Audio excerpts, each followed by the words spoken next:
če bi šla v preteklost, kakšen nasvet bi si dala?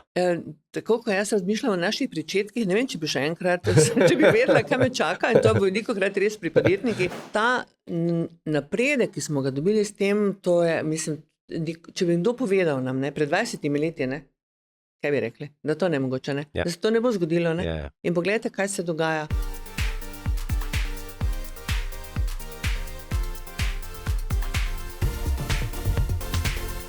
Dobrodošli v podcastu Beyond Leadership, kjer gostimo izjemne posameznike in odkrijemo nove dimenzije vodenja in njihove talente in recepte za uspeh.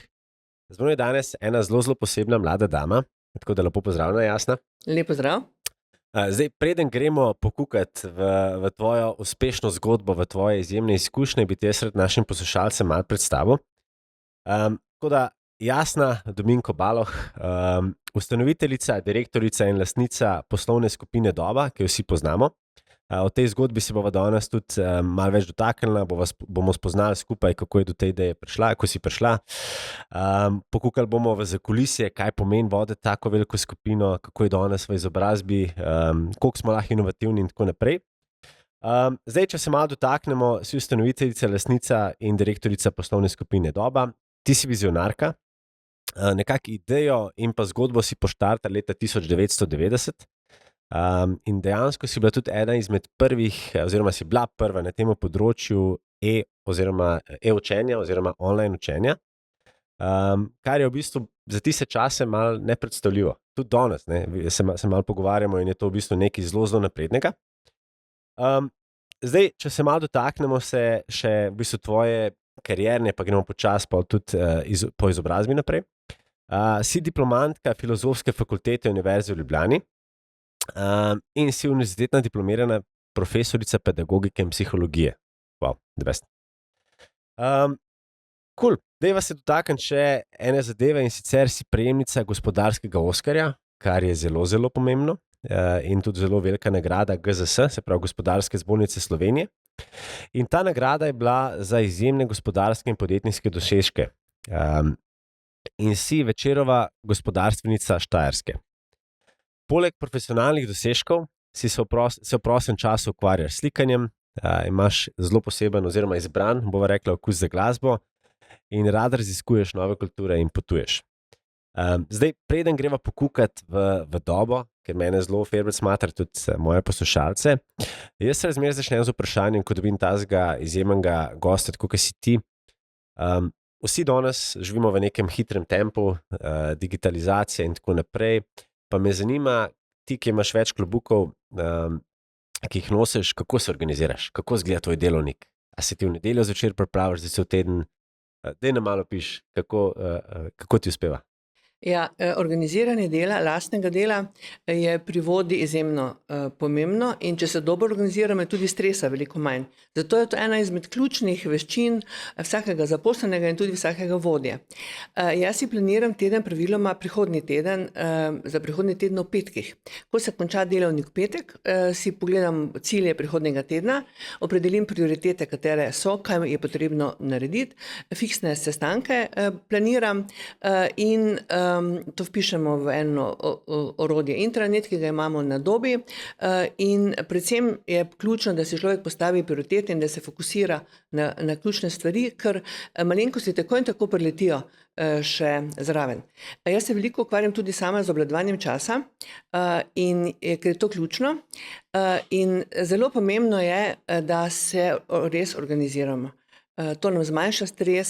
Pri nas vsi delamo po načelih obvladovanja časa na celi Dobi, ker je to pomembno, ne samo eden, in je pomembno, da si postaviš prioritete. Pa ne mislimo to, da delam jaz 8 ur na dan, vsak dan prioritetne stvari, ampak če delaš prioritetne stvari 3-4 ure, pride tudi kakšen dan, ko delamo 10, ampak vendarle v povprečju 3-4 ure ključne naloge, za katere sem jaz tam, za katere sem direktor in sem odgovorna. Ostalo pa so tudi neke naloge, ki niso tako pomembne, neki fiksni termini, in potem tudi maili in telefoniranje in tako dalje. Tako da to se mi zdi ključno in to delam v petek. In tudi vsakemu svetujem, da si teden planira v petek. Velikokrat, včasih še bilo tega več, sem tudi preko vikenda bila na Dobi in sem takšno nalogo, ki je bila namenjena meni, pač v miru opravila. To še tudi zdaj počnem, ne več tako pogosto, ker nas je zdaj že več in se to delo nekako porazdelilo in tudi odgovornost. Drugače pa potem pa pričenjamo v ponedeljek vsi veseli in dobre volje, ker imamo plane, ki se včasih tudi porušijo, tako kot je v življenju, ampak vendarle imamo cilj, kaj bomo skupaj naredili in to tudi izpeljemo. Kaj bi bil tvoj glavni nasvet, ki si rekla, da postaneš gospodar svojega časa? Ajde, večkrat rečeš ne, ali kako se zaščititi? Veliko stvari je, ne. Pri tem se moramo izogniti tatov časa, kot temu pravimo, da nam nekdo krade čas. Tudi moramo znati reči ne. Tudi predvsem je to, da se fokusiramo na ključne stvari. Veliko krat smo sami krivi, naša neorganiziranost, da skačemo od ene naloge do druge, ene naloge ne dokončamo, da se s kolegi ne dogovorimo, da pač imamo neke tihe ure. Vsak mora imeti neke tihe ure, v katerih opravlja 2-3 uri na dan svoje tisto strokovno delo, da se dogovorimo. Pri nas imamo na dobi sestanke po 1 uri. Tako da imamo v dopoldanskem času se čas vsak organizirati in delati se svoje prioritetne naloge, po 1 uri pa do 4-5 ure se pa zvrstijo potem sestanke. Tako da vse skupaj pač vpliva na to, da kolikor toliko se držimo tempa. Ampak vse vemo, delo je predvsem reševanje problemov in izzivov. Veliko krat, če pride potem preko tedna kakšna naloga, ki pač jo moramo uvrstiti in tudi kakšno stvar prenesti na prihodnji dan. Greva malo potovati v preteklost in sicer leta 1990. Takrat v bistvu si že ti nekako opazila, da je neka potreba po dodatnem izobraževanju. In v Sloveniji takrat ni bilo sploh ponudbe tovrstnih programov, ki jih ima doba danes. In takrat si začela to zgodbo in danes je v bistvu največja zasebna izobraževalna ustanova v Sloveniji. Kako priješ na tako idejo? Pravzaprav to je bil splet okoliščin. Nisem o tem posebej nikoli razmišljala. Je pa res, da mene vse življenje zanimajo ljudje in zanima me učenje in zato sem se tudi odločila za študij pedagogike in psihologije in potem sem udejanjila to svojo željo po drugačnem učenju, po drugačnem poučevanju, po drugačni vlogi udeleženca, ali to otrok ali to odrasel človek v tem procesu izobraževanja, kot je pa bilo to v klasični šoli. In potem smo začeli leta 90 pravzaprav z jezikovnimi tečaji, potem smo začeli za srednjo šolo, potem za višjo šolo in potem za fakulteto. Tako da smo rasli, to je bila zelo hitra in intenzivna rast, zelo veliko smo razvijali, naša posebnost je razvoj novih programov in tudi drugačnih metod dela z ljudmi. In eden izmed teh načinov je tudi online študij, ki ga izvajamo zdaj že skoraj 30 let v Sloveniji. Ko smo začeli, nihče v Sloveniji ni verjel. Študij nadaljavo, če ga imenujemo tako širši pojem, je seveda v svetu poznan.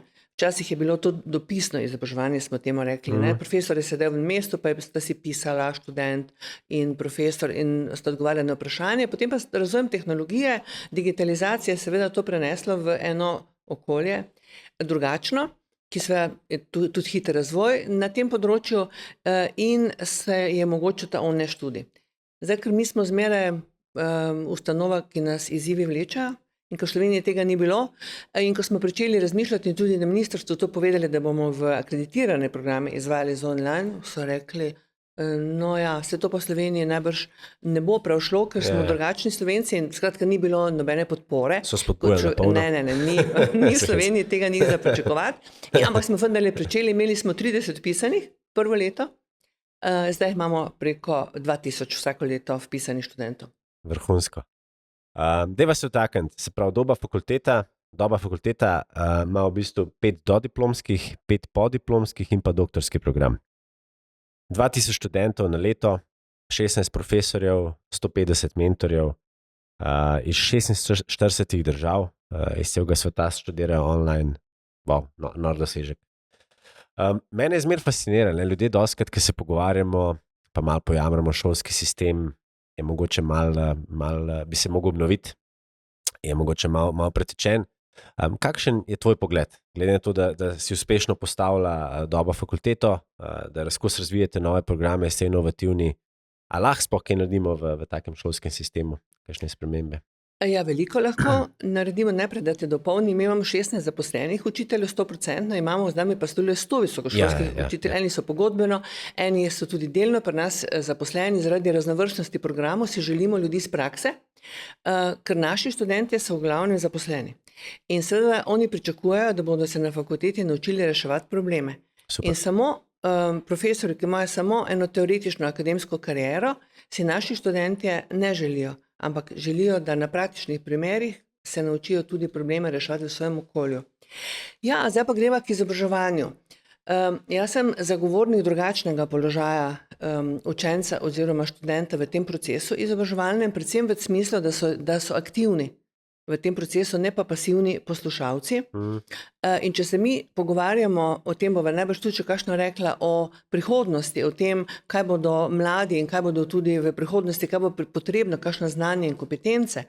In takšne kompetence seveda se s klasičnim načinom dela, da študent sedi in posluša predavanje, napiše seminarsko nalogo in pove to, kar je profesor napisal v knjigi in pride s tem na izpit, si ne razvija kompetenc, ki so kompetence prihodnosti. To pomeni, da mora biti že sam študijski proces aktiven, da moramo razviti kritično mišljenje, da mora biti on aktiven v samem procesu, da on išče rešitve, da na osnovi literature, ki mu jo profesor da, sam išče rešitve in reševanje problemov. Se pravi, da on sodeluje, da dela v timih, da se nauči tega sodelovanja. Pomembna je samo refleksija, da dobi zmeraj povratne informacije in se tudi sam nauči dati, kaj je dobro naredil in kaj ne. Skratka, to so vse značilnosti, ki so potrebne za življenje. In tudi šola mora tako potekati. Če primerjamo recimo z poučevanjem slovenščine, ne, ali pa včasih tudi tujega jezika v osnovni ali pa srednji šoli, ko se učenci morajo naučiti pravila, ne, kako se postavljajo vejice in tako dalje, ne. Ampak to je premalo, ne. Oni morajo tudi znati to uporabljati. In to se lahko potem uporablja tudi pri vseh ostalih predmetih in so lahko profesori pozorni na te stvari. Zato je lahko študijski proces in učni proces drugačen. In mi na Dobi težimo k temu, da so študentje aktivni in so ustvarjalci tega študijskega procesa. Veliko se da narediti. Se strinjam. Se mi zdi, da točno to, kar si izpostavlja, da danes je mogoče prevelik poudarek na teoriji, ne pa na praksi. In ravno praksa je tista, ki bi mogla biti malo gonilna sila. Dajva se dotakniti, zelo me zanima, 2000 študentov, ogromno nekih programov, kateri programi so pa danes najbolj obiskani? Zanimanje za naše programe je veliko. Mi imamo na 3 programih tudi omejitev vpisa. Moram povedati to, da so pri nas vsi programi samoplačniški, ne? Se pravi, študenti plačujo razen enega, kjer da mi ministrstvo za 10 študentov ponudilo koncesijo. To je program Management pametnih mest, ki ga ni v Sloveniji in imamo tudi redni študij za 10 študentov. Na vseh ostalih programih pa so vsi programi samoplačniški. Torej, ljudje zelo premislijo, kam bodo vložili denar, zato da bo se jim v karieri nekaj spremenilo. Ker se oni ne pridejo na Dobo, ker smo jim všeč, ampak zato, da bodo pridobili nova znanja, kompetence in da se jim v življenju spremenilo. In to se tudi dogaja. Preko 70% mi spremljamo naše diplomante, preko 70% naših diplomantov v enem letu po diplomi napreduje. Ali nova služba, višje plače v isti firmi, drugo delovno mesto in to je naš cilj. Super. In to je nam tudi, in to smo tudi najbolj ponosni, ker se nam zdi, da je to ključno, da spremljamo naše študente in naše diplomante. Eno vprašanje, ki sem zelo želel... Kateri programi so najbolj... Kateri so najbolj popularni. Točno. Torej, največje zanimanje za programe psihologije in za programe management v poslovanju in za programe, ki so povezane z marketingom in družbenimi mediji. To so zvezde naše programske ponudbe, ob ostalih programih, ki so ravno tako zanimivi. The best, super. Dajva se malo dotakniti, tako kot sem vedel, da se bo odbila na podcastu, tako da hvala še enkrat za odziv.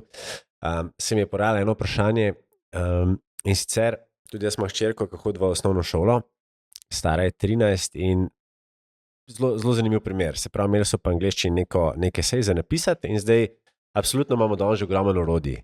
In zdaj, a je dovoljeno, če uporabljaš ChatGPT oziroma Claude AI od Antropika oziroma druga orodja, A ti to smatraš kot neko pomoč? Ker tudi danes v bistvu podjetje, ki AI ne uporablja, verjetno v naslednjih 3 letih stagnira. Ne? Že v času COVID-a smo ugotovili, da smo digitalno zrasli za 10 let in statistike so pokazale, da v bistvu danes nekje 70-80% podjetij že uporablja AI, tiste, ki jih ne bojo verjetno zelo hitro začela. Kakšen je tvoj pogled? A zdaj v šoli oziroma v šolstvu uporabljati pripomočke, kot so naprimer ChatGPT, ki ga vsi poznamo, ali ne? Ker podjetja, ki ga ne bojo uporabljati, tega bojo verjetno zelo obsoleti hitro. Ja, vsekakor podpiram uporabo teh orodij tudi v šolstvu, na vseh stopnjah, ampak z primerno rezervo.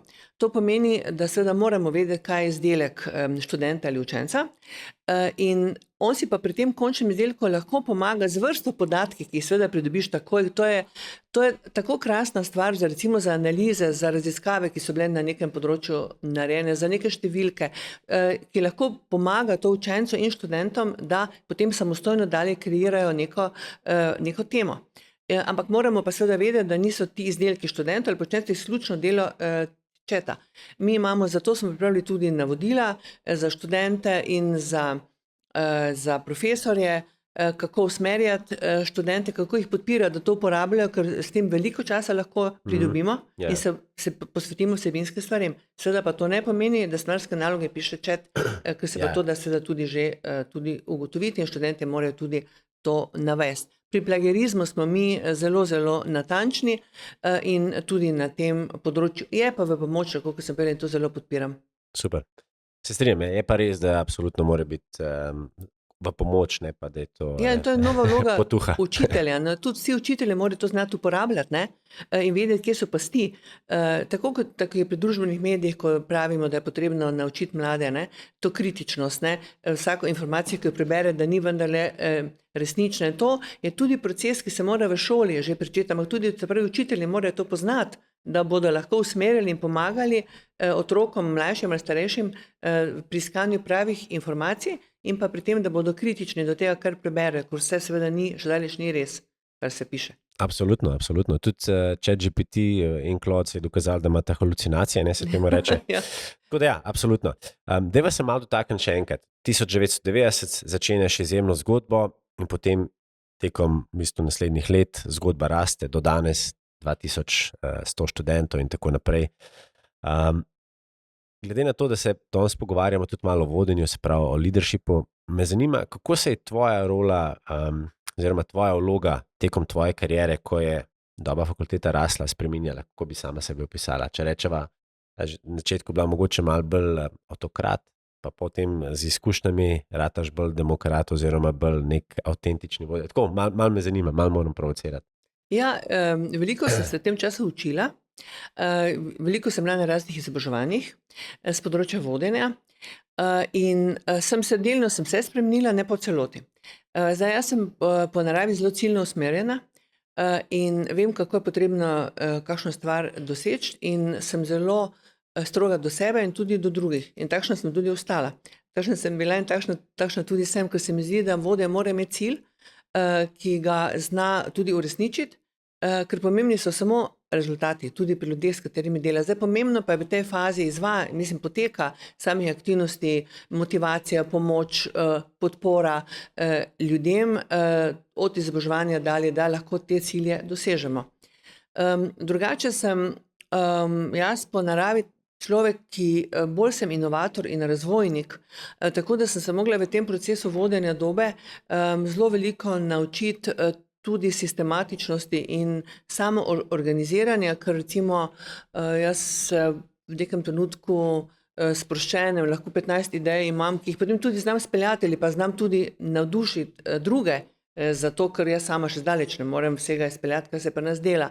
Tako da jaz sem predvsem razvojnik in tako da se moram včasih prav ustaviti in pač poskrbeti, da tudi stvari tečajo, ne. Zelo pomembna je pri tem vloga ljudi, ki seveda izvajajo procese, spremljanje, motiviranje, da se ti rezultati pač dosežejo. Merijo se pa v glavnem samo rezultati. Ampak procesi so pa danes drugačni, kot so bili včasih. Jaz poslušam druge, vsak ima tudi možnost povedati svoje mnenje in jih želim slišati. ampak na koncu je neka odločitev potrebno sprejeti. Absolutno. Ali bomo zdaj to naredili tako ali drugače. Zdaj bomo imeli razpravo recimo o novih programih, ker bomo najbrž šli v širitev programov in bomo seveda vsi sodelovali in vsi bomo dali predloge, bomo tehtali, kaj boljše, kaj slabše, kaj bi bilo zdaj dobro, da počnemo razvijati. Najbrž bomo šli malo na področje te tehnike, najbrž, glede na prihodnost, kako se skupaj odvija. In potem se moraš odločiti. Na neki točki, evo, šli bomo v to in bomo sodelovali, boš ti in ti in prične se stvar odvijati. Super. Deva se malo še dotakniti, to me zanima. Se pravi, začneš prvih 30 učencev, danes 2100. Ko bi rekla, kaj je bilo potrebno, kaj so glavna sprememba 30 študentov do danes 2100, kaj je bilo vse potrebno narediti z vidika tebe, ki si direktorica, ustanoviteljica? Ja, veliko je bilo potrebno razmišljati tudi o organiziranosti, potem, da smo postavili procese, da imamo vse zapisano, vse organizirano. Potem, ko smo fakulteta, imamo tudi višjo šolo v okviru Dobe in seveda smo iskali dobro prakso v tujini. Mi nismo organizirani tako, kot so javne univerze v Sloveniji, ampak tako, kot so organizirane univerze na Finskem in na Švedskem. Mi funkcioniramo kot podjetje. Mi moramo delati vse, kar dela tudi javna ustanova, vsega zakonodaje se moramo držati, ob tem pa moramo skrbeti za to, da pridobimo študente, ob tem moramo skrbeti za to, da so zadovoljni, da pridobimo spet nove študente, se pravi, zelo delujemo kot podjetje, funkcioniramo in zato pričakujemo tudi od vsakega, ki je pa na službi, da ni samo priden, da tudi predlaga spremembe na svojem področju, ker so male stvari so pomembne, ni zmeraj samo velika stvar, male stvari, tako da rasteš in se nenehno spreminjaš. Res smo ustanova sprememb in kar naprej spreminjamo in pedagoški proces in organiziranost in pregledujemo procese, pregledujemo organizacijsko kulturo, ki je pomembna za to, da ko se nam novi sodelavci priključijo, da so ta pravi, da želijo delati drugače, da vedo, da bo vsak teden prišlo nekaj novega, da včasih pač potrebno tudi potegniti delovni čas, da se ne more vse opraviti, da se lahko razvija. Skratka, tukaj smo si tudi z zunanjimi sodelavci, svetovalci pomagali in to delamo še danes. Se pravi, da poslušamo tudi ljudi, ki so strokovnjaki na posameznem področju, ker mi kot manjša ustanova ne moremo vseh funkcij imeti strašansko odlično razvitih. Imamo odlične strokovnjake, ki z nami sodelujejo in nam pomagajo pri oblikovanju te naše kulture, strategije, vizije, organizacije, tako da imamo vse te elemente pokriti in to se morali vse naučiti, ko smo razvijali Dobo. Kaj pa ti recimo na kontrastrani pomembno, ko si postavljaš ekipo, se pravi, ti verjetno imaš zdaj neko core ekipo, ki pomaga voditi, peljati, kakšne lastnosti iščeš v teh osebah? Ja, imamo ekipo 7 ljudi, bom rekla, tega srednjega menedžmenta, ki so odlični in v glavnem so vsi se razvili na Dobi, so šli skozi različne faze in to je velika prednost pri njihovem delu. Predvsem je to lojalnost, velika zavzetost, odgovornost, čustvena inteligenca, ki je danes izjemno pomembna, predvsem na vsakem vodstvenem položaju, da razumeš ljudi in razumeš tudi sebe. To so ključne lastnosti in dobra organiziranost. Zmeraj malo sprovociram, pa vprašam, če bi šla v preteklost, kakšen nasvet bi si dala? Ne, kaj bi spremenila, to pusva, ampak a bi si dala kakšen nasvet in kakšen bi bil? Tako, ko jaz razmišljam o naših pričetkih, ne vem, če bi še enkrat, če bi vedela, kaj me čaka, in to bo velikokrat res pri podjetnikih, če bi vedela, da včasih dobro, da ne veš, kaj te čaka, zato, ker ne vem, če bi, gledajte, mi smo prvo leto, mi smo pričeli, zato nisem povedala, z zgodnjim učenjem tujega jezika. Prvi v Sloveniji smo pričeli v vrtcih z zgodnjim učenjem tujega jezika v Mariboru in okolici, ne? Tega noben v Sloveniji še ni imel. Pomagali smo si tudi s profesorji Filozofske fakultete, smo imeli program in tako dalje in nekaj učiteljev. In smo pričeli to po vrtcih predstavljati in smo imeli prvo leto 1000 otrok. Wow. Ne me vprašati, 2 leta nisem bila res ne na dopustu, niti enega vikenda nisem bila doma, ker smo morali sistem postaviti, da to stvar stekla in ne pustiti na cedilu staršev, ki so se odločili in zaupali otroke k nam eno ali pa 2 uri tedensko. Skratka, to so bili res pričetki, no potem se pa stvari pač, pa zaposluješ, pa kdo tudi gre, pa postaviš organiziranost, pa postaviš pravila, pa postaviš navodila, pa poiščeš neke druge prostore. Skratka, to so vse, mislim, tisti res začetki, ko sem pač tudi sama. Prvo leto smo imeli tudi aktivne počitnice, tega tudi še ni bilo v Sloveniji, smo bili prvi aktivne počitnice na Pohorju, na Rogli. To pomeni, da so se otroci učili, osnovnošolci, da so se otroci učili angleščine, tenisa in jahanja. Zanimiva kombinacija. Ja. In je bila tudi taka gneča, sem sama prvo leta še čuvala otroke med drugim. Sem delala tudi to in imela nekaj tečaje. Zelo veliko stvari sem delala sama. In res so bili to pričetki 2-3 leta je bilo grozno, potem pa se počasi postaviš to organiziranost, se ljudje rastejo s tabo, se spremajo po svoje odgovornosti, svoje področje in potem pač nekako to potem teče. Ampak ko je ena stvar stekla, sem že imela novo idejo, pa smo nekaj druge počeli razvijati. Ne? In tako je pač tu doba rasla. Deva se malo takem, prej si omenila, da boste zdaj v kratkem obdobju imeli sestanek, kjer se boste pogovarjali o novih programih. Oba se zavedava, da kompetence pa znanje se spreminjajo. Tudi neke statistike oziroma analize so delane, da te generacije, ki prihajajo, bo imelo v bistvu celo več zaposlitev hkrati, ne bojo opravljali samo ene službe, ampak v bistvu več, kot imamo danes primer, da imajo ljudje službo, pa pol še Uber, pa še tako naprej, pa razvažajo Volt in tako naprej. Pa me zanima, kako se odločaš oziroma potem še naprej, koliko ste lahko inovativni pri teh novih programih? Jaz se trudim, da so ti naši programi, vsi se trudimo, da nimamo, da se tak programi ne ponujajo v Sloveniji, kot recimo menedžment pametnih mest. Področje psihologije, naš program uporabna psihologija se imenuje, ne psihologija, uporabna, se pravi, ni namenjen kliničnemu delu psihologov, ampak psihologu za vsakdanje življenje, ki bo delal v marketingu, ki bo delal v kadrovskih službah, ki bo delal z nevladnimi organizacijami za znanjem, ki ga ima, bo pomagal ljudem, ki potrebujejo neka znanja. Skratka, to je naša usmeritev in seveda smo inovativni in iščemo, kaj pravzaprav v Sloveniji še se ne ponuja. Moram pa povedati, da seveda v teh časih zelo težko. In jaz moram povedati, da se na fakulteti in tudi na višje šole pred eno veliko odgovornostjo stojimo. Ne? Kako razvija študente, da bodo pripravljeni za eno kvalitetno življenje v prihodnosti, da bodo tudi skrbeli konec koncev za naš planet, ki je prekrasen in da bodo lahko tudi naši potomci živeli v tem lepem okolju. Ne? Skratka, toliko je še neznank pred nami, kaj se bo zgodilo in zagotovo to niso samo neka strokovna znanja, ki jih moraš človek pridobiti, ampak predvsem so te mehke kompetence, da se bo človek znašel, da bo znal reševati probleme, da bo kritično presojal, kar je vse okoli njega, da bo znal timsko delati, da bo znal sodelovati, kar je česar je premalo v Sloveniji, da bo znal se povezovati, da bo znal se bo znašel v neki novi situaciji. To se mi zdi ključno, da je to naša naloga, da pripeljemo študente do tega, da bodo se znašli v prihodnosti s kompetencami. Super.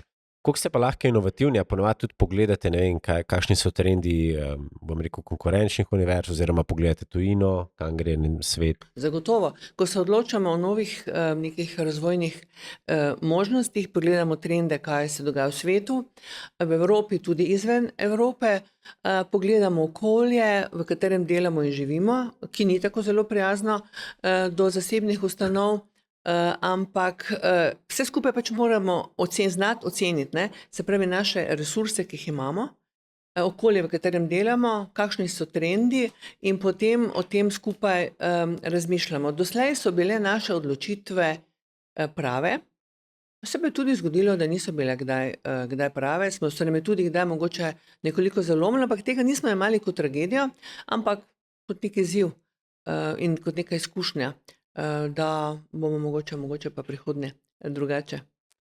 Ne mi povej, med drugim si v svoji karieri še zdaj bila tudi mentorica in tako naprej spodbujaš. A si ti tudi imela kakšnega mentorja, posameznika, ki te zaznamoval oziroma te mogoče še danes vodi oziroma ti daje nasvete, se zatečeš k njemu ali pa k njej? Jaz mislim, da mora imeti vsak vodja najmanj 5 ljudi, na katere se lahko obrne, ko pride v kakšno kritično situacijo, ko včasih res ne veš, kaj pa zdaj, na katere se lahko obrneš po nasvet. In to je ključno. In to svetujem tudi mojim sodelavcem. In to je mreženje, to so ljudje, ki jim lahko zaupam, ki so jih Mariborni že zelo dolgo jih poznam, tudi v Ljubljani, ki jih lahko pokličem, zgodilo se to in to, kaj misliš, predebatirava skupaj, poglejmo, kje so rešitve, skupaj jih iščimo. Čeprav to odločitev moraš potem sprejeti sama, ampak zelo dobro je poslušati in to, da ti človek pove nekdo drug, vse to se že tudi komu zgodilo, ti bo lažje in tako dalje. Skratka, moraš imeti prijatelje in moraš imeti tudi te strokovno mrežo ljudi, ki jim zelo, zelo zaupaš, da ti pomagajo v neki situaciji, ker prihaja do takšnih in drugačnih spolno pacev v vsakem podjetju. Kako pa ti gledaš na feedback, se pravi, pride do kakšnega konflikta oziroma nestrinjanja, a si ti oseba, ki je zelo odkrita, ali si oseba, ki ima to sandwich metodo, se pravi, pohvališ pa pol nekaj, poveš, kaj dejansko misliš, pa pol spet pohvališ? Trudim se. Koliko smo navajeni, da damo malo Trudim se. celofan? Jaz sem zelo odkrita in tudi povem, in tudi kritiko izrečem in tudi pohvalo izrečem. Mogoče je moja slabost, da tudi to pohvale izrečem premalokrat, ampak drugače pa ljudje, moji sodelavci zelo dobro vedo, običajno se mi že na obrazu vidi neverbalna komunikacija, kaj se dogaja, ali je zdaj neka stvar, ki jo poslušam, grozna ali ne. In ljudje, jaz pravim tako, mi moramo poznati sodelavce, s katerimi delamo, ker moram tudi jaz drugače ravnati, to sem se naučila z različnimi ljudmi. Enega sodelavca lahko moram vse nežno povedati in v vatico zaviti, drugemu lahko zelo direktno povem, poslušaj, zdaj pa to več ne gre. Tako morajo tudi sodelavci tudi poznati mene. In tudi jaz sem človek, tudi jaz sem krvava pod kožo in poznati treba tudi svojega šefa in vedeti, kako nekaj predstaviti, kako nekaj povedati in se na to tudi pripraviti, ne. Tako da je tu pomembno na obeh straneh ena priprava in en primeren odnos, no. Poznavanje. To se mi zdi pomembno. Ja, absolutno, se čisto strinjam. Jaz namerno ponovadi eno vprašanje zmeraj vprašam na začetku, pa sem ga danes pustil malo za na konec, in sicer zmeraj se dotaknem, če bi bila midva sošolca v gimnaziji, če greva nazaj v preteklost, pa se dava v ta položaj, a si bila že takrat, bom rekel, inovativna, si razmišljala, to, kar si v bistvu naredila, zelo veliko vračaš družbi, a ne, v bistvu skrbiš, da generacije dobijo dodatno znanje, dobijo pravo znanje, dobijo dobro znanje. A si že takrat v bistvu kaj razmišljala o tem, pa ne, si v šolskih klopeh rekla, jaz se pa ne strinjam, jaz pa bi tako zapeljala. Ja, jaz moram reči, da so me zmeraj navduševali učitelji vizionarji, kjerkoli te stopniki so gledali v prihodnost, ki so znali nam približati eno osnov. Nisem bila strašansko pridna, znala sem povedati tudi kakšno kritično misel, veliko sem se smejala, včasih so me tudi pošljali ven z razreda zaradi tega, posebej, kadar ni bilo kaj zanimivega. Skratka, nisem sodila v sklop, če bi bila midva skupaj tako zelo, včasih so me presedali v to skupino kakih zelo, zelo, zelo pridnih. Sem vse obveznosti opravila, ampak in res sem pa gledala učitelja skozi očala tega, kar me lahko dajo več, in da me znajo navdušiti za kakšen predmet. Se veste, predmet je zmeraj povezan z učiteljem, ki te uči. In če me znajo navdušiti, sem imela rada predmet, če pa me ne, pa mi tudi mogoče, kar ni dobro za življenje, pač ne maraš nekega predmeta. Bila sem pa kritična, sem tudi znala povedati, da kaj mi ni všeč. Se pravi, definitivno bi naj presedali. A je dober občutek, ker rečeš, ko pogledaš nazaj, pa rečeš, to sem jaz ustvarila, sicer je bila tudi ekipa potrebna, ampak vse na tej točki smo, veliko dajemo družbi nazaj, ker se pravi, drugače greš ti v službo ali pa dejansko greš v službo, pa vidiš ogromno nekih mladih umov, kako napredujejo, tako si rekla, 70% vaših študentov po eno leto kasneje napredujejo v karieri, so boljši in tako naprej. Jaz sem zelo ponosna nase, pa tudi na ekipo, s katero delamo. To, kar smo skupaj ustvarili, znanje je javno dobro, ne? Se pravi, da naši diplomanti pripomorejo k razvoju v podjetjih, kjer so zaposleni ali v ustanovah, ne? Širimo znanje in to se mi zdi ključno in skratka, mi dajemo možnost ljudem, da izboljšajo svoj nasmeh in tudi prihodnost. Kdaj pa se je zgodil ta, Američani temu dostikrat pravijo, da aha moment, se pravi, aha trenutek, ki si pa rekla, ko si začela to zgodbo, to je to hočem delati, v tem uživam, to bo postala v naslednjih letih The Place, 2000 študentov in plus. Jaz moram tako reči, ko smo mi pričeli z vsemi stvarmi, ki smo pričeli, so me vse stvari presenetle. Vsa področja. To ni bilo tako strašansko natančnega načrtovanja. Mi smo snuli višjo šolo, prvo višjo šolo, recimo zasebno v Sloveniji, razvili smo tudi svoje programe, ampak da bo takšen naval, mi nismo delali takih strašanskih analiz, da bomo imeli preko 1000 študentov, smo tudi že na višji šoli imeli, zdaj imamo okoli 400, ali pa ravno tako na fakulteti. Rekla sem, poskusimo nekaj novega. Mene zanima drugačen način študija, poskusimo s programi, ki druge fakultete ne ponujajo, in bodimo drugačni in pričnimo. In potem smo pričeli in potem nas je veliko tudi kaj presenetilo. V podjetništvu se ne predstavljam to tako, da bi bilo, mi imamo tudi recimo plan, da bo imeli leta 2030 3000 študentov, ne? To sicer imamo, ker moramo imeti plan, ampak plane imamo še marsikaj drugega. In smo tudi imeli marsikaj drugega in nismo vsega uresničili. Pomembno je, da vendarle se celotna zgodba gre navzgor, vse pa vmes je tudi kakšen padec. Ja, se to je normalno, ne? Se včasih moraš malo pasti. Ampak se ne smeš ustaviti pri tem. Se strinjam. Kaj pa rekla, da je tvoj največji uspeh? To, da smo toliko časa zdržali in se razvijali in da se bomo tudi vnaprej. Vrhunsko, the best. Deva se malo še vtakniti in sicer zmeraj me zanima pri takem tempu, ki ga danes živimo, kako skrbiš za stres oziroma kaj je tvoj antistres? Najprej poskušam biti dobro organizirana, kot sem že povedala. Mi to v glavnem 80% uspeva. Potem pa seveda skrbim za to, da imam večkrat na leto krajši dopust, da imam proste vikende, da se veliko družim s prijatelji, z ljudmi, ki sploh nimajo nobene veze z mojim področjem, ki ga jaz delam, da se pogovarjamo čisto ene druge stvari. Hodim na kar precej na kakšna potovanja, spoznavam druge dežele, ker me to zanima. Zelo rada imam morje, imam eno hiško v Novigradu in sem tam po enem vikendu sem čisto prerojena. Velikokrat grem preko, to morje traja kar od maja do novembra in sem tam tudi kakšen vikend, tudi ta zadnji vikend sem že recimo kopala v morju. Tako da iščem pač način, slikam, kot ste že tudi povedali, ukvarjam se tudi, kar predvsej sem telesno aktivna, ker moram skrbeti zase. Tako da hodim tudi na fitness, pa veliko hodimo tudi planine, ne v gore, ampak v hribe. Tako, zelo veliko imam še veliko idej, pa vseh ne uspem realizirati za ta prosti čas, kaj bi še lahko počela. The best. Deva se dotakniti še ene pomembne teme in sicer online izobraževanje. Ti si bila prva, ki je nekako to poštartala v tej regiji. Pa me zanima danes, ko omenjaš, danes nekako je ta koncept že malo bolj, bom rekel, sprejet, ampak včasih pa ne. Kako, ko to peljuješ, kako izgleda pot, ker rečeš kar naenkrat ljudem, ki so navajeni sedeti za mizo, biti fizično prisotni v prostoru, zdaj pa to online naredili?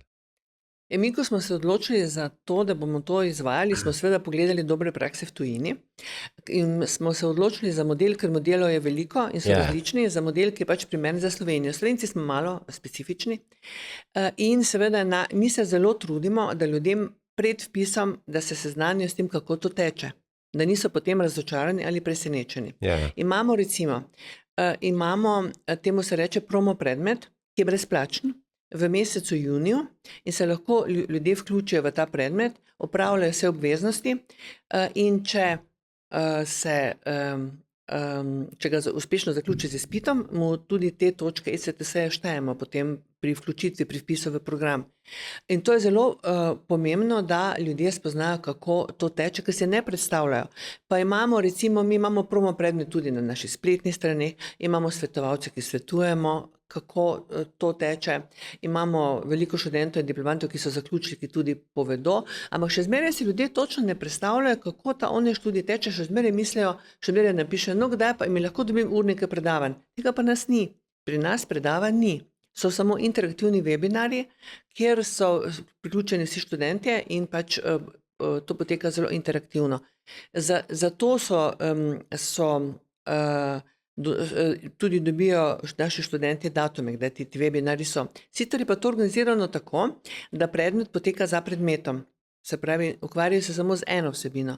Predmet traja mesec do mesec pa pol, odvisno od števila točk, ki jih mora pač pridobiti v tem predmetu.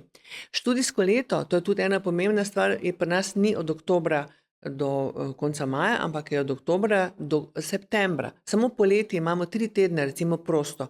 Študijsko leto poteka neprestano, ker ni nobenega razloga, da bi se moralo že junija zaključiti, in ker zahteva ta predmet za predmetom tudi nekoliko več časa za posamezen predmet, nimamo semestralnih počitnic, nič nobenih počitnic, razen poletnih, in pa seveda okoli 1. maja in okoli novega leta.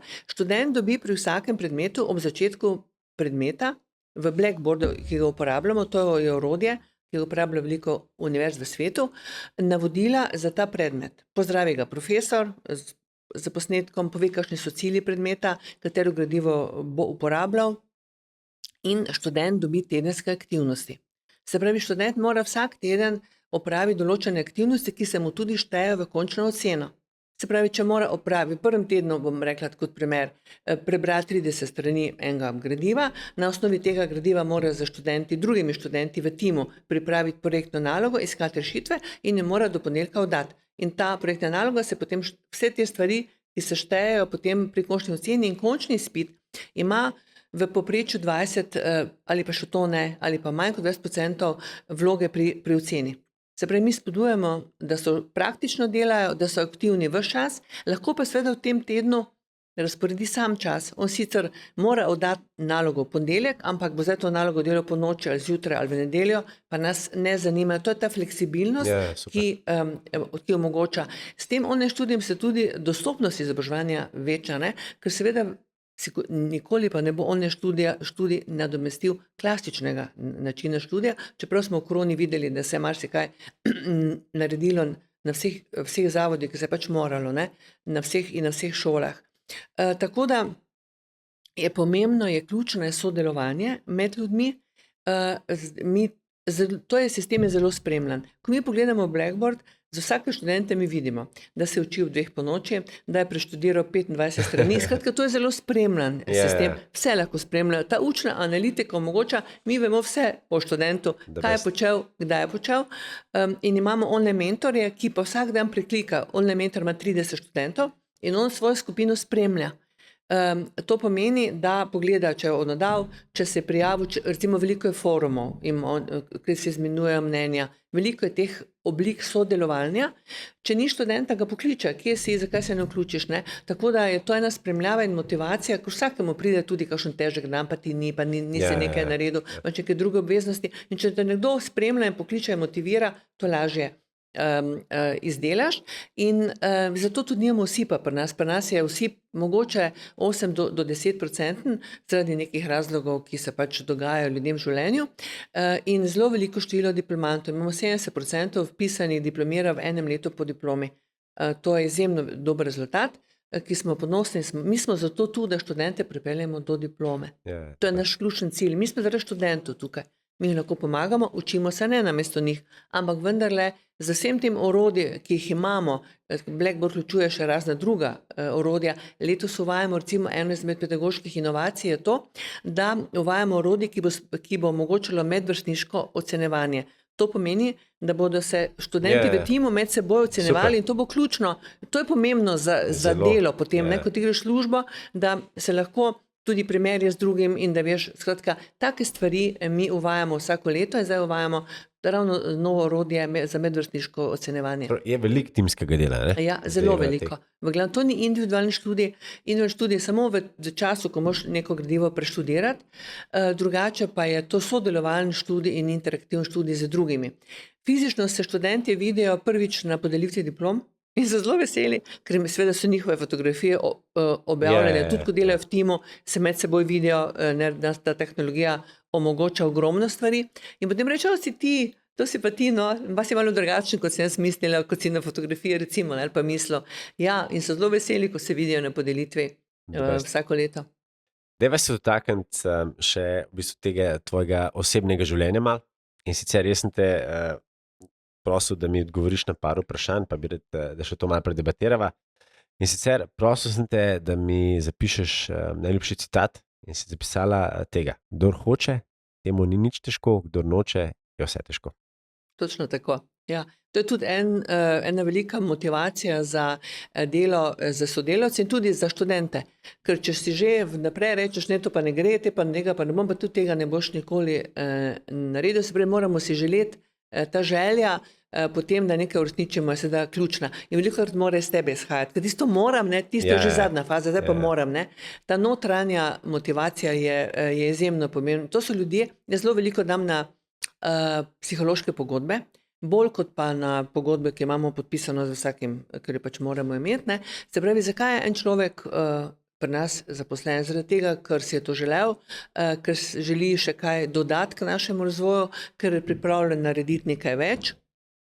To niso vsi takšni, nikjer nobeni firmi, tudi pri nas ne, ali so to kalkulativna pogodba, kot temu pravimo, da zaradi svojih koristi, pa dobenih koristi, ampak vendarle gre za koristi svoje, njegove, ampak vendarle je to v neki meji. Če bo to zame nekaj pomembno, bom naredil, če pa ne, pa ne. Ne?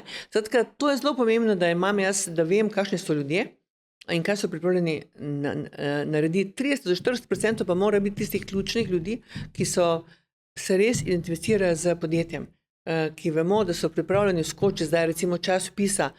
Veste, kaj je to vpisani 800 novih študentov z vsemi problemi, z vsemi vpisnimi službami in to so sobote in nedelje, sicer zdaj to počasi pojeni, ampak vendarle, ne, če niso pripravljeni tega ljudje narediti, da vedo, da je to v tem času pač potrebno, kljub temu, da dobijo plačane te ure še več, ampak bo nekdo rekel, recimo, da bi rekel, to me ne zanima, grem 4 domov, ne, takšni si ne želimo. Kdor hoče. Zmore. Ok, hobije so že obdelala. Kakšna bo kakšna serija ali pa film, kaj rada pogledaš? V glavnem, jaz rada berem kriminalke. Aha, ok. In tudi, kriminalke me malo sproščajo, Nezbo mi je všeč, švedski. Rada gledam tudi kakšne kriminalke. Ena kriminalka je bila dobra, ki mi je ostala spominu, Šefica se je imenovala, ne vem, če poznate, nemška. Kriminalistka Šefica. To je redko, ne? Ja, pa je bila dobra. Pa imela eno ekipo moških in so ful mi je bila všeč. Predlani se, ne vem, po televiziji predvajala, to so take stvari, ki so mi všeč, ki me sproščajo, me tudi pritegnejo, iščejo neke rešitve, pa poleg tega, če to zanimivo posneto, pa so dobri igralci, predvsem za sprostitev. Ne maram pa kakih strašansko filozofskih in težkih dram, ker se mi zdi, da je življenje že velikokrat včasih tudi težko. Meni tudi pa še v bistvu kakšne komedije, tako zvečer, tudi da to, se malo sprostim. Najljubša hrana? Hrana. Jaz jem vse. Vse imam rada. Nekaj tazga, ki si prvo še rečeš, ok, dolg teden je bil, to bi zdajle. Zelo imam ribe, zelo rada. No. Sem velika ljubiteljica rib in morske hrane. The best. Z aplikacijo si pomenila ChatGPT. Se pravi, zdaj, če odpreva tvoj telefon, kje bojo najbolj obiskane aplikacije? ChatGPT? Jaz še kakšna taka, poleg ChatGPT? Ne, v tem trenutku največ chat uporabljam. The best. Kako si zadovoljna z novim Strawberryjem, se pravi, nova verzija ChatGPT? Ja, imam v službi inštaliranega, sem zadovoljna. Super je. Res, mogoče vedno, mislim, to je ta napredek, ki smo ga dobili s tem, to je, mislim, če bi kdo povedal nam, ne, pred 20 leti, ne, kaj bi rekli? Da to ne mogoče, ne? Da se to ne bo zgodilo, ne? In pogledajte, kaj se dogaja. Kaj se dogaja? Mislim, da dobiš ene podatke 7 raziskav v trenutku, kaj so ugotovili strokovnjaki, največji, mislim, primerjavo, analizo, mislim, to je, ko bi potrebo po Google iskala, se bi našla, ne? Ampak bi iskala pač veliko več časa in članek, posameznih pa primeri, tu pa dobiš primerjavo, analiziraš, vse ti pripravi, mislim, gledaj, res odlična stvar. Je pa lahko tudi res, pa ne rabiš tega verjeti, včasih tudi takaj zapelje pri kakšnih podatkih, ampak veliko več dobrih stvari, kot pa, bom rekla, slabosti. Najljubši podjetnik? Podjetnik? Ja, ali pa podjetnica. Je kakšna taka oseba, ki ti je za zgled? Si rečeš, ne vem, Elon Musk, ne vem. Jeff Bezos. Bi bil malo všeč, ker investira v take nore ideje. Je takšen vizionar, ki vsem se ne strinjam, kar počne, ampak se mi zdi, da to, kar je en tak velik vizionar, išče neke čisto nove poti in leti in skratka financira ene stvari, ki so bile včasih nemogoče. To se mi zdi, uresničuje neke stvari, ki so res bile včasih nemogoče. Taki ljudje so mi všeč. Ja, definitivno zelo disruptira svet pod svojim razmišljanjem. Prav, prišla sva na najpomembnejše vprašanje, in sicer zaključno vprašanje najnega zelo dobrega pogovora, zelo zanimivega pogovora. In sicer mi imamo zelo lepo bazo poslušalcev, od zelo uspešnih podjetnikov, menedžerjev, pa tudi do mladih študentov, ki začenjajo svojo karierno pot. Tako da, če bi te prosil, da nam daš mogoče zaključno misel ali pa 3 zaključne nauke ali pa enega, kaj bi lahko povedala našim poslušalcem? Ja, ker izhajam iz področja šolstva, vsekakor se moramo učiti celo življenje. Tudi diploma, ki je pač jo dosežemo, je velik dogodek v življenju, ampak znanje, ki smo si ga pridobili, zastara v nekaj letih. Se pravi, učiti se vse življenje, in to v formalnih oblikah, na delavnicah, na kjerkoli dobiš novo znanje, na orodjih in tako dalje. Danes je res znanje dostopno, učiti se. Druga stvar, želeti si moraš nekaj v skladu z človekom, kakršne si, svojo osebnostjo, in pa veliko je treba delati. Brez dela ni česar v življenju. To, kar velikokrat danes slišimo, da bomo delali manj, bomo delali manj, verjetno bomo delali drugače, ne? Ampak delati je treba, temu ne bomo ušli. To je pa tretja stvar. Znati moramo in upati si tudi moramo velikokrat. To je pa res, in to je že dokaz, da si ti upala leta 1990, in zato imamo danes eno izjemno, bom rekel, ustanovo na voljo, ki omogoča ogromno nekih novih programov, pa navdušuje mlade študente in pa tudi starejše študente. Tako da, še enkrat, dragi poslušalci, z menoj je bila danes Jasna Dominko Baloh, ustanoviteljica, direktorica in lastnica poslovne skupine Doba, profesorica pedagogike in psihologije, mentorica mnogim ljudem in pa tudi inovatorka na področju, rekel, izobrazbe šolstva. Tako da najlepša hvala za tvoj čas, ta izjemen pogovor, izkušnje. Vem, da bojo naši poslušalci zadovoljni. Tako da hvala. Hvala tudi tebi za prijeten pogovor. Spremljate nas lahko na vseh 13 kanalih, kot so Spotify, Apple, Google, Castbox in pa tudi YouTube, LinkedIn, Instagram in pa Facebook, kjer imamo že ogromno skupnost, kjer nas je preko 2000. No, pa tudi novo spletno stran beyondleadership.si. Se že veselimo vaših novih poslušanj in pa dogodivščin.